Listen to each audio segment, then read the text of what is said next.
రామచంద్రారెడ్డి నా పేరు, ఎల్గేడి village, Peddapalli district.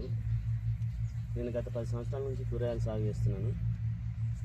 అందులో కాకర, బీర, సోర, టమాటా, పచ్చిమిర్చి. కాకరకి వచ్చేసరికి ఇంతకుముందు ప్రగతి పెట్టాను నేను, అది బాగానే ఉంది. అది మార్కెట్ బాగా అమ్ముడు పోతుండే. యువాన్ మళ్ళీ డిసెంబర్లో యువాన్ పెట్టాను. ఓకే, ఇది యువాన్ డిసెంబర్లో పెట్టాను. ఓకే, మార్చి ఫిబ్రవరి 15కి 45 డేస్కి క్రాప్ స్టార్ట్ అయింది. 45 డేస్కి ఫస్ట్ కటింగ్ స్టార్ట్ అయింది.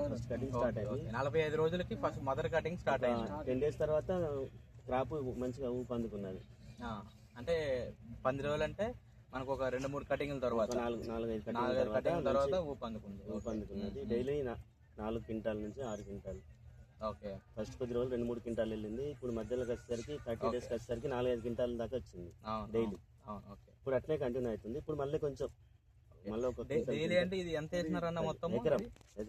ఎకరం ఒకటేసారి కట్ చేస్తున్నారా? లేదు, సగం కట్ చేస్తున్నాం. ఓకే, ఎకరాలు సగం కట్ చేస్తే డే బై డే అంటే దాదాపు 6-7 క్వింటాల్ అవుతుంది. అదే అంటారు.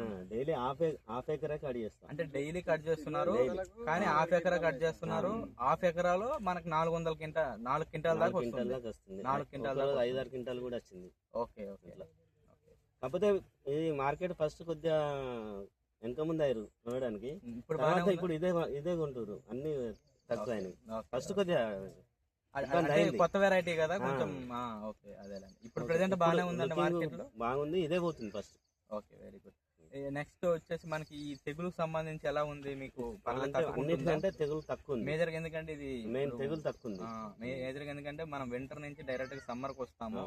ఇది చాలా మార్పులలో కూడా కొంచెం వాతావరణ మార్పులకి తట్టుకుంటుందా లేదా, అది రైతుకి ఇంపార్టెంట్ ఉంటుందా? ఓకే, ఓవరాల్ గా ఇది బాగుంది కదా? బాగుంది, పెట్టచ్చు. మళ్ళీ 1.5 ఎకరం పెట్టినా, ఆల్రెడీ పెట్టినారా? Okay okay, thank you. Okay, అదే అన్న విన్నారు కదా,